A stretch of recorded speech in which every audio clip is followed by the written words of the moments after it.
Hello there. I want to show you something really unique today. Unique in the whole world.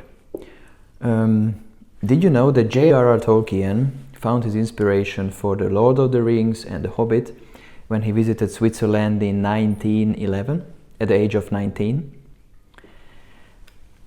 Today I want to show you a really unique thing which is located on the eastern side of Switzerland in a hillside underground.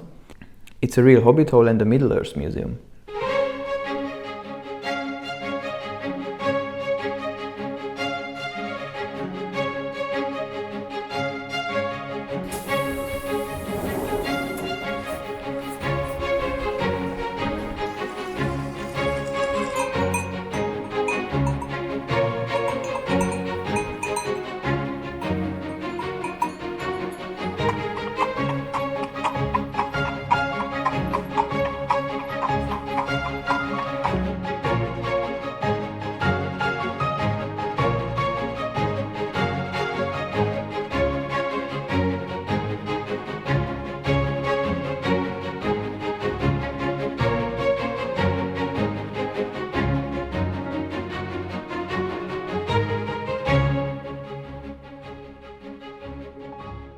We were so lucky that the president of the museum, Bernd Greisinger himself, was our host, who privately owns all the relics. And I have to tell that he's a really huge fan of Tolkien and this universe. He built this Hobbit house with heating and Wi-Fi, which leads us to an enormous underground museum literally under his house. This construction started in 2008 and the museum has opened in 2013.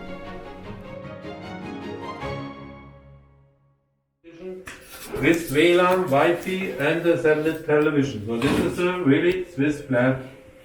That is important for you to know because it's the only flat in the world in a Hobbit hall that exists. So please enjoy it. So it's all real material, it's all wood. Not like in the movie, this is oak. 10 centimeters of oak with metal, and that makes 160 kilos. Those it's for security. Okay.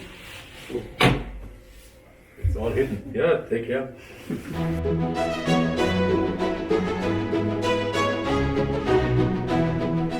This Hobbit house consists of three main parts. The entrance room where we can hang on the jackets and gather, the center room with the fireplace and a study room.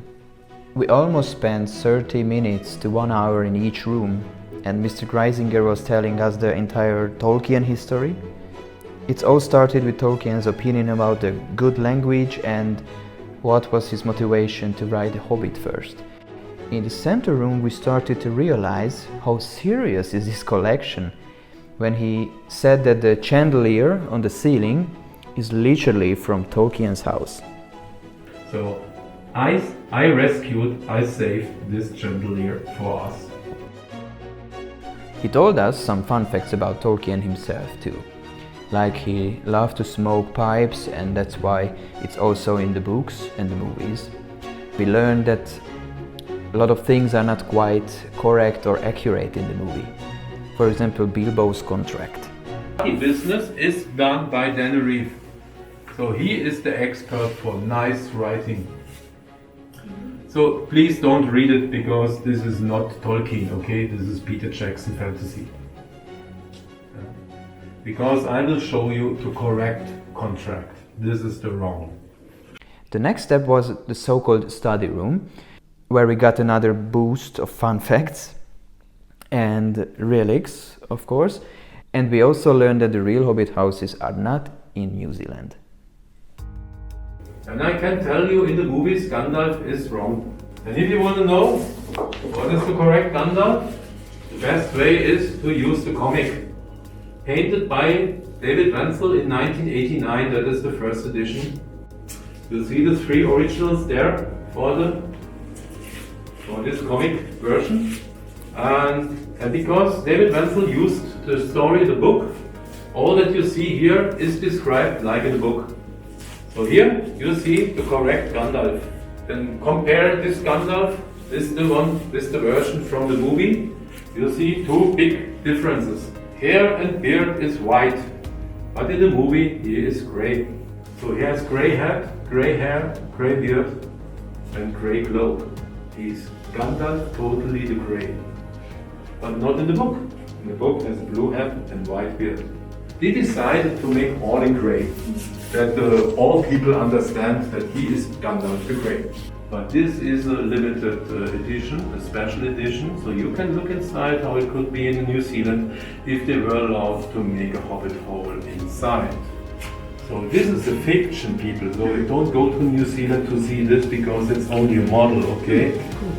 So that would be like this, but they are not allowed to make it.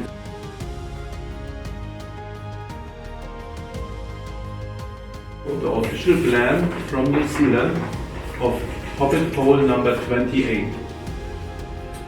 So if you make a photo, you can build your Hobbit Hole in your garden. And you can make it flat inside. Not like in New Zealand, but at home you can make now with official sizes from New Zealand, you can make your Hobbit Hole. There was a Hungarian connection too. Since I'm Hungarian, it's lovely for me, with the Red Book of Westmarch. This is the book in which the legendarium of Middle-earth was written.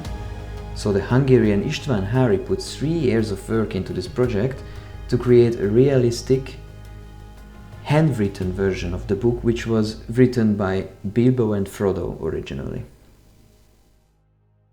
So that is the version from an Hungarian, in English of course.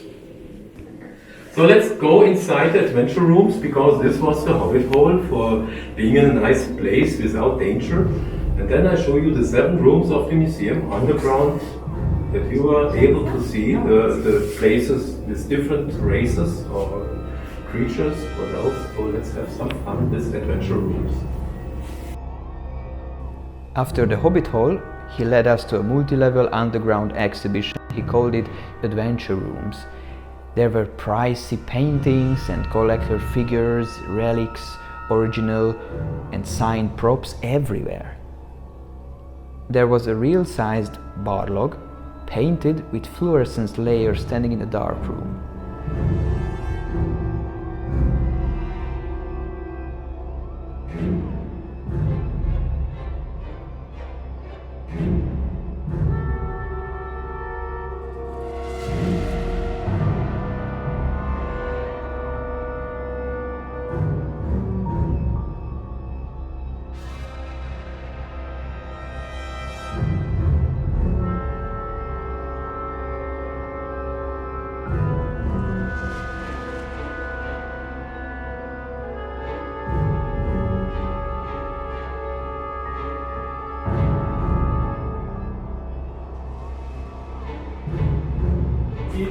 Meters. So you see, for the movies, that is not enough. So that is correct draw.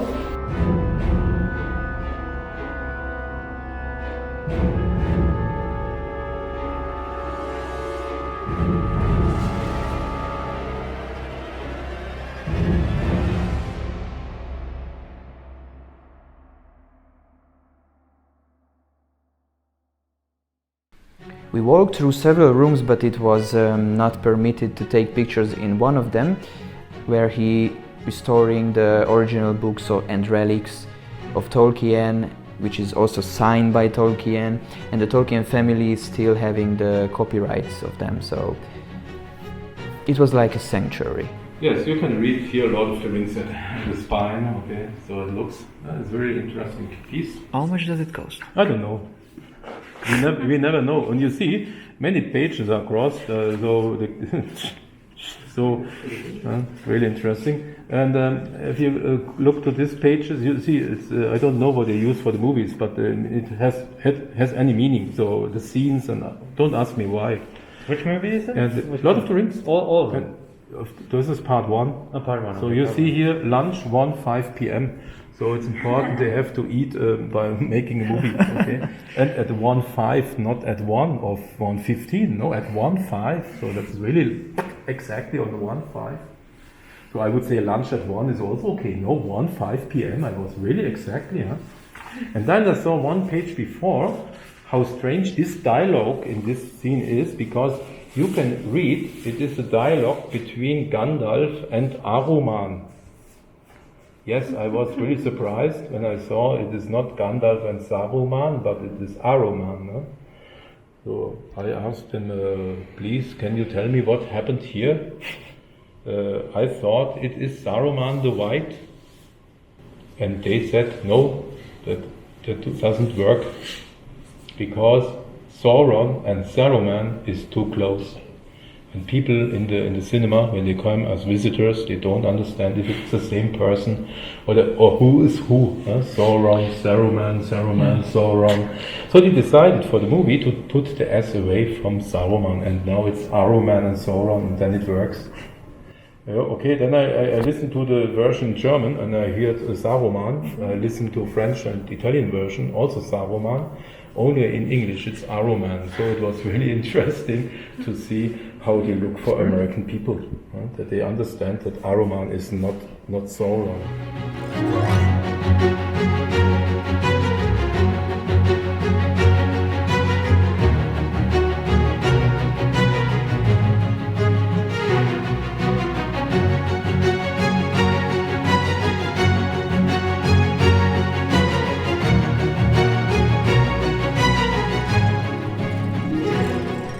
There were multiple hidden doors, and behind one of them there was a showroom of hundreds of figures, and at some point he just told us that, oh, that's the original Golem head from New Zealand, signed by the actor Andy Serkis.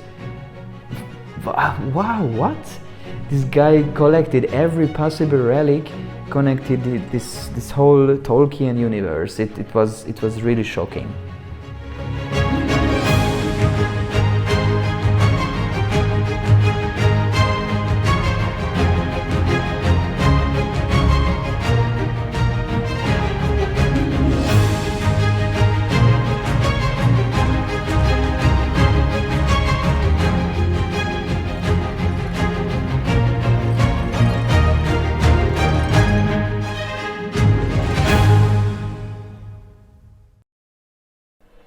And there were more and more rooms. We were in somehow around the 4th hour of the tour and did not visit every room yet. It was a huge maze under his house. I can imagine why it took several years to build this whole thing. But after I saw a real-sized Barlog and a real-sized troll, I would not expect to see a real-sized ant bending over one of the next rooms. Unfortunately, it was quite dark, so my sensor was not good enough to capture this, but this is one of the reasons you must visit this place. And last but not least, Smoke, the huge dragon, closed the tour with the gold on his belly. It was kind of a huge cinema room where he hung Smoke's sculpture.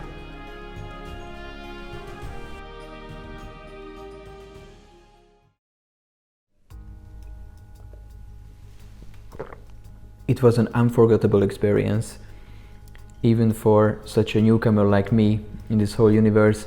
I just saw the first Lord of the Rings movie 1 month before this visit, and it was amazing for me. I didn't realize that we just spent more than 5 hours on this tour, but I'm sure that Mr. Greisinger's performance and his stories made this whole visit more entertaining. He also explained a lot of interesting details of the movie, of the books, which would not be discovered by an ordinary fan, like the connection between the Pope and Gandalf, or Europe and Middle-earth. But he also mentioned the connection between the Toblerone and Tolkien. So in general it was a really fun afternoon, well, the whole afternoon, but it's really worth the price and worth the time to go there. And if you are interested in this museum, you can find the related links down below. And see you in the next video. Take care. Cheers.